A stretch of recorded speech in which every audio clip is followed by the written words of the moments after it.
Hi, hi po mga kananay. Ito po ulit si Nanay Jinyo. Magluluto na naman po ako ng another recipe po. Ito pong lulutuin ko ngayon ay sinigang na pata ng baboy po.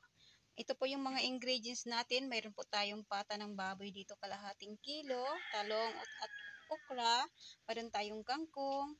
Mayroon po tayo ditong ibang mga ingredients po. Ito po. At saka yung asin at saka pangsigang po. At saka ito yung pinaka natin na Ajinomoto po. Pasensya na po kayo. Simple lang po itong lulutuin ko ngayon kasi halos lahat po ng ingredients po, pinipitas ko lang po sa paligid namin para makatipid naman po. Sana panoorin niyo po ako. Maraming salamat po.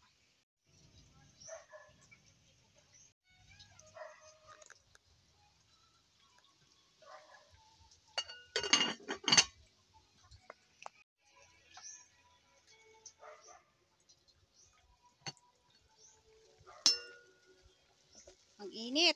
Ayan po, kumulo na po mga kananay. Ilagay po natin tong mga pata natin para pakuluan po saglit.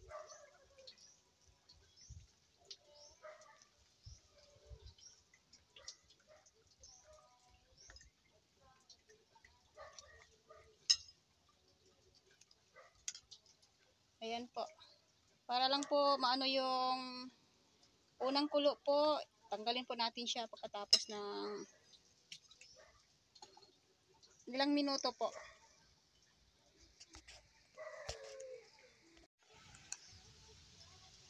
Ayan po, mga 3 minutes lang po ang pakulo ko dito mga kananay. Tanggalin po natin tong pata ulit. Ilagay natin dito sa plato nating malinis. Pasensya na po kayo. Ang hirap po talaga pag walang naghahawak ng kamera. Ako lang po talaga. Ayan po. Tanggalin natin to isa-isa. Sobrang init na yung cellphone ko.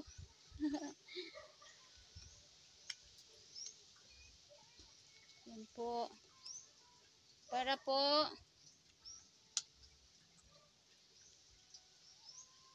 ayan po, wala na po. Ayan po, nandito po siya. Ay, ayaw ma-off. Ayan po, magsalang po ako ng panibagong kaldero.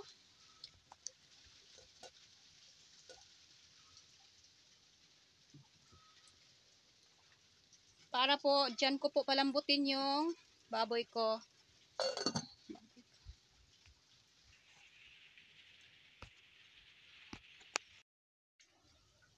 Ayan po, kumulo na po siya.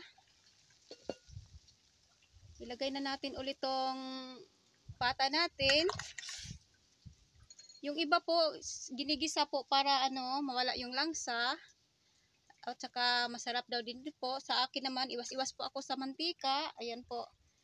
Diyan ko po, mayroon po tayong lemongrass dyan. Ilalagay natin para po medyo maano yung langsa ng baboy. At saka luya. Palalambutin po natin siya. Saka natin ihalo yung mga gulay. Habang ako'y naghihintay po mga kananay, ito po, hiwain po natin tong hindi natin nahiwa ng mga ingredients po.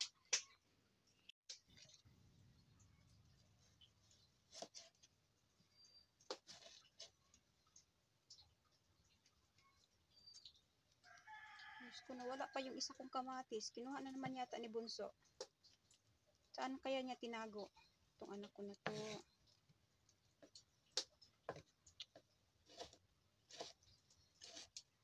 Naglaluto ako mga kananay habang tulog si Bunso po. Para tahimik po. Makulit kasi.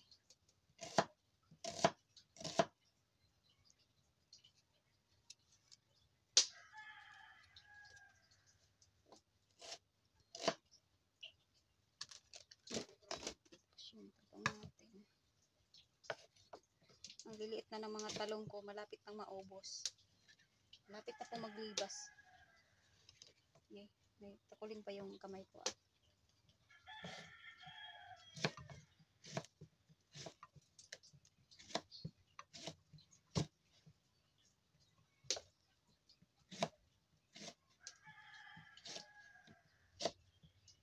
Itong talong na to, ilagay po natin to sa tubig. Kasi maya-maya pa to gamitin. Mangitim po kasi pag walang ano eh. Hindi po nilalagay sa tubig.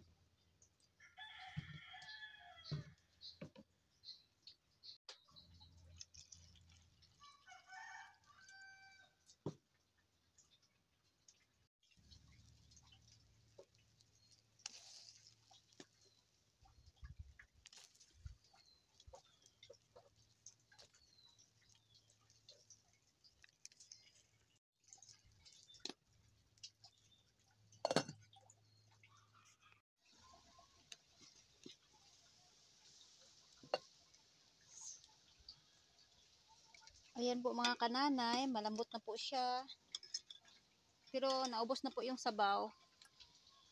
Ayan, malambot na siya. Ang hirap talaga mag-ano na walang maghawak ng kamera.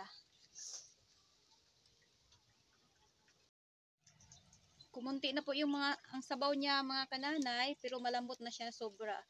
Dagdagan na lang po natin ng mainit na tubig.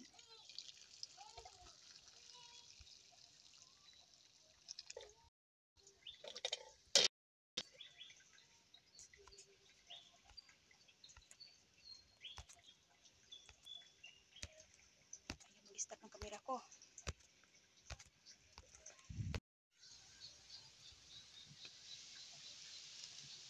So, ilagay na po natin tong pang sigang po. Hindi lang po natin sobrang anuhin, damihan ng pangsigang kasi ayaw po ni Mr. ng sobrang asim. Depende naman po sa inyo kung gusto niyo po na sobrang asim.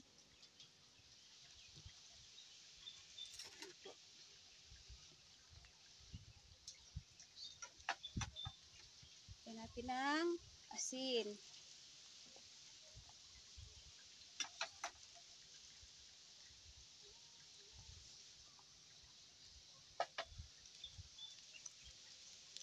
Ajinomoto po. Saka na natin isunod yung talong po at saka ibang gulay po.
Maraming salamat po sa panonood.